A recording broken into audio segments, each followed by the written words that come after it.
Let's start with the unbelievable and work our way towards the ones that shouldn't even exist. Number 3. The soldier who kept fighting after it ended. When the war ended, there was one soldier who stayed behind, and no one knew why. The year is 1945. Germany and Japan had just surrendered, marking the end of World War II. Troops from around the world were returning home, reuniting with their families. But deep in the jungle of Morotai Island in Indonesia, a group of men from the Imperial Japanese Army never received the message. The last order they were given was to fight it out, and with no way to communicate, they did just that. The island was occupied by the Allied forces who routinely did land sweeps, but every time they got close to the Japanese unit, the men began to unload their magazines. The Allied forces yelled at them to stop fighting since the war was over.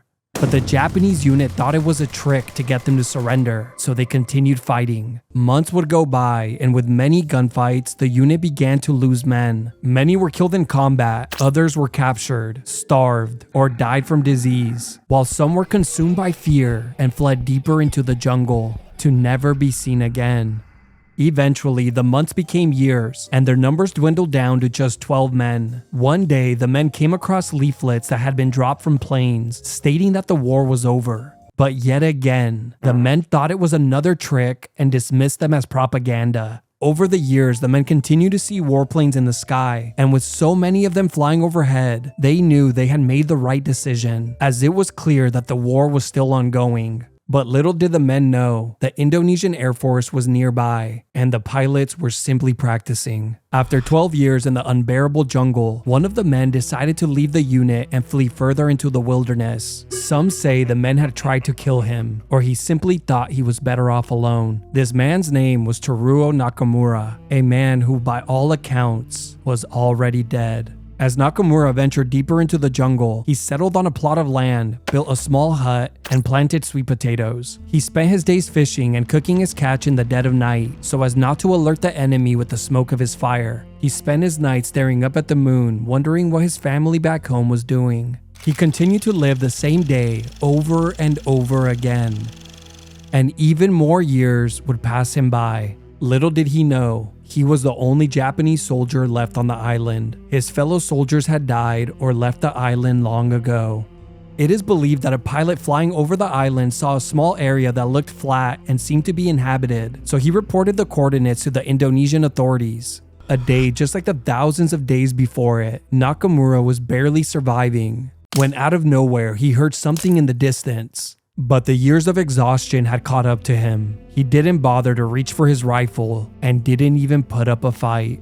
As the noises approached, he began to make out what sounded like a familiar melody from a previous life. And as he looked out into the jungle, a figure holding a white and red cloth emerged, and the melody they were singing was the Japanese national anthem. Nakamura was quickly taken to a hospital. There, he looked in the mirror, but the person who was staring back was not him. An older man, full of wrinkles and gray hair, a stranger. How many years had gone by? He was taken home to reunite with his family, but even that reality would become a nightmare. Both his parents had died many years ago. His wife, believing that he had died in the war, was now remarried, and his once infant son was now a grown man with 4 children of his own. It had been 30 long years, and the world had moved on without him.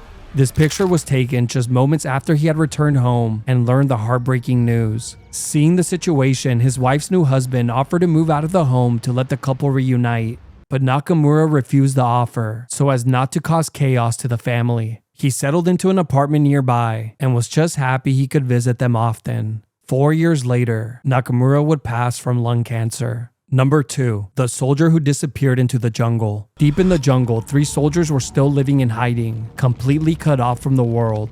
One of them was Shoichi Yokoi, a soldier stationed in the island of Guam during the war. One day, Allied planes began flying overhead, dropping thousands of bombs onto the island. The attack was relentless, killing many of his fellow soldiers and destroying their equipment and supplies. After the attack, American forces swarmed the island and a deadly battle broke out. Thousands of men were either killed in battle or captured, with only around 100 Japanese soldiers surviving the onslaught. Yokoi and 9 of his fellow soldiers just barely managed to escape with their lives and headed deeper into the dense and unforgivable jungle. For the next few days, the men moved around endlessly to evade capture, surviving off their rations of food. But eventually, their food ran out, and in a desperate attempt to survive, the group of men separated and broke off into smaller groups. Yokoi and two other men, Mikio Shichi and Satoshi Nakahata, were one of those groups and continued to travel further into the jungle. Once they were deep enough, the three men built underground caves for themselves, which they hid in during the day to avoid capture. The men survived by hunting and eating poisonous frogs, rats, bugs, snails, fruit, and anything they can get their hands on. This miserable existence went on for months, and then those months turned into years. One day, the men came across leaflets laying on the floor, stating that the war was over. The men all agreed it was propaganda meant to lure them out of hiding to be killed or captured, so they remained in the jungle. The men alternated every few days to visit each other in their caves, passing the time telling stories, joking, and fantasizing about all the things they would do when they finally returned home. These stories went on for years, and soon, time itself became a blur. One year, a massive typhoon hit the island, destroying much of the vegetation and making finding food nearly impossible. For the next couple of years, the men were struggling to meet their nutritional needs and were barely surviving. The men were set to meet as they usually did every few days, so Yokoi crossed a small section of the jungle to visit his friends. Once he had arrived, Yokoi dropped down into his friend's cave, but what he found was nothing he could have prepared for. Inside that dark and isolated cave lay Shishi's lifeless body. Turned on its side, it was clear he had fallen asleep, but his body had finally had enough. Caught up in the horror, he ran through the jungle straight to Nakahata's cave to tell him. In a panic, he dropped down inside, but before he could speak, he saw it. Nakahata's body, also laying on its side. He had died as well. The death of both his brothers hit Yokoi extremely hard, and he went days without eating or sleeping, later stating that he felt the warmth leave his heart that day. For the next few years, Yokoi lived alone, growing more paranoid as time went on, yet continuing to survive off the land, eating whatever he could find and only moving in the dead of night, carefully erasing his footsteps. One day, Yokoi got very sick in the jungle and was certain he would die from it, so he went in his cave to lay down and die. There, at least he knew the enemy would never find his corpse. But to his surprise, he woke up the following morning still breathing. The years in complete isolation continued, but eventually, Yokoi's luck finally ran out. One day, he headed down to a nearby river and was shocked to encounter two enemy soldiers from the Allied forces. Knowing that he had been discovered, it would only be a matter of time before he would be captured and killed. So he decided to catch them off guard and kill them before they had their chance. But the men easily restrained him. They dragged him across a section of the jungle and into a dark building, and then did something he never expected. They handed him a bowl of hot soup.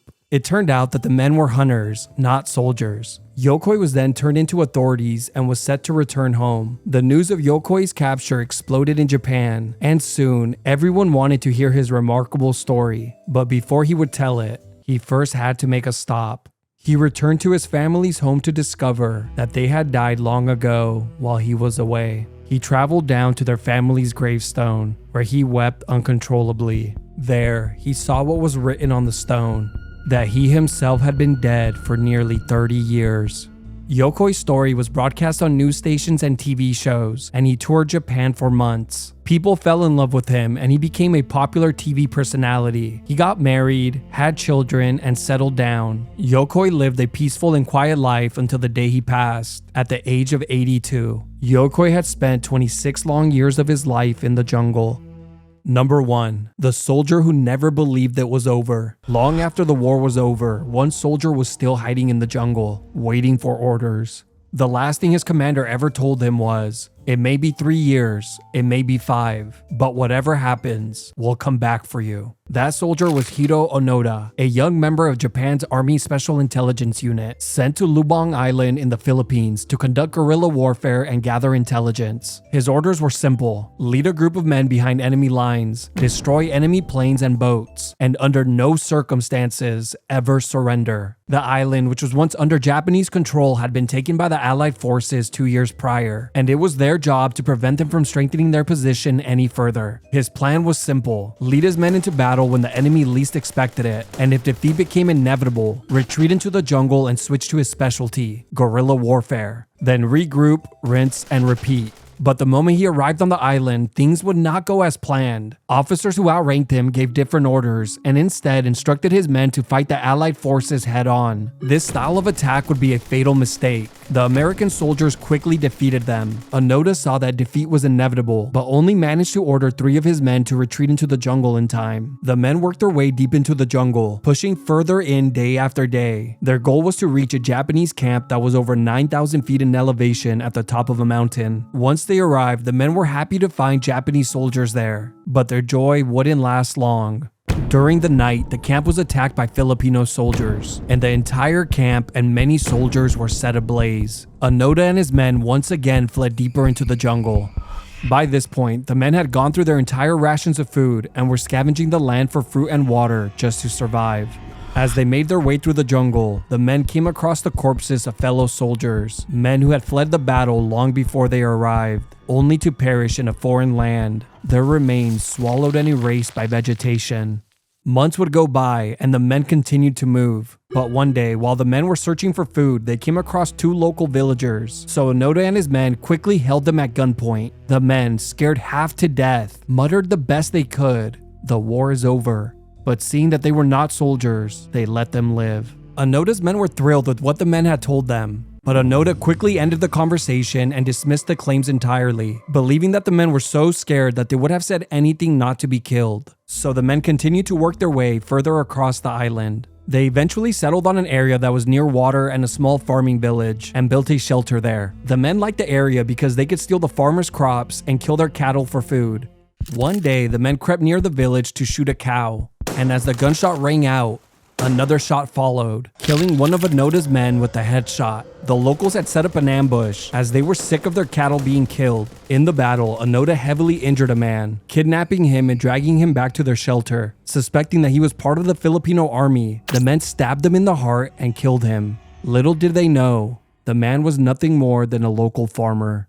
After this killing, one of Onoda's men left the group as he had grown tired of fighting and disappeared into the jungle, leaving only Onoda and one other man named Kenshichi Kozuka. One day, the men heard what sounded like a loudspeaker coming from the jungle, so they carefully approached. As they got closer, they saw around a dozen men in the middle of the jungle holding up the Japanese flag. They yelled into the microphone stating that the war was over. But yet again, Onoda refused to believe them, even when the man holding the microphone was his own father. The men left behind radios, newspapers, and magazines to prove that the war was over and that the world had moved on. But nothing was good enough for Onoda, and he dismissed it all as propaganda. Years passed, and the 2 men survived off the land, hunting wild game, foraging for food, and raiding nearby villages, killing anyone who got in their way. One year, during a typhoon, a woman who seemed disoriented stumbled near their shelter. Suspecting it was an enemy spy, the men quickly restrained her, killed her, and buried her body in a shallow grave. The woman was just a local villager who was believed to have gotten lost that night, and ended up near the last 2 men she would ever want to encounter on that island. Even more years would pass them by, and before long, Kozuka had gray hair, and Onoda, a once young man, had many wrinkles. The 2 men passed their days in their shelter and raided villages at night for food, but their luck couldn't last forever. During one of their village raids, the men got into a battle with the Filipino police, and in that battle, Kozuka would be struck with a fatal gunshot wound, leaving Onoda as the only Japanese survivor on the entire island. For the next 2 years, Onoda lived in complete isolation and grew colder, as he continued to terrorize locals using guerrilla warfare tactics, hurting and killing many people to steal resources and survive. But one day, everything would change. A Japanese adventurer named Norio Suzuki heard of Onoda's story and traveled to the island to find him. He was determined to hear the story for himself, even if it cost him his life. He traveled for 4 days through the jungle where Onoda was known to be, and eventually ended up right in front of him, with a gun pointed right at his head. Onoda explained to him that he was simply following the instructions that his commander had given him at the start of the war, and he was determined to follow these orders until he was instructed otherwise. Suzuki told him that the war had ended years ago, but Onoda refused to surrender and returned back to his life in the jungle. But Suzuki was stubborn and was determined to get what he came for, so he followed him, asking him question after question, wanting to know everything as he found Onoda's story incredibly interesting. Onoda eventually opened up and gave him what he wanted, as he had not spoken to anyone in over 2 years. The men shared a meal, a bottle of liquor, and even took this photograph together before Suzuki said his goodbye. Suzuki took that photograph to a man named Yoshimi Taniguchi, a bookseller. A few days later, that man arrived on the island to instruct Onoda to lay down his weapon. He told him it was a direct order from his commander. After all those years, he had kept his promise, a promise he had made nearly 30 years earlier. Once Onoda arrived in Japan and exited the plane, he was shocked to receive a hero's welcome, with hundreds of people surrounding him. He was the last soldier to ever come home from the war. Onoda had spent nearly 30 years on the island. 28 and a half of those years were after the war had ended. But after the media and attention had died down, Onoda found himself on yet another unrecognizable island. But this time, it was one that he once called home. The way of life and the traditional Japanese values he had fought for no longer existed. Japan had become a consumer-driven society, something he could have never imagined. Onoda left Japan and moved to Brazil, where he became a cattle farmer, settled down, and got married. He lived to the age of 91 and passed in 2014. In the end, Onoda was called a hero by many, but to the villagers of Lubang, he was something else entirely. A monster. They claimed Onoda and his men killed over 30 villagers during their time on the island, but the true number will never be known.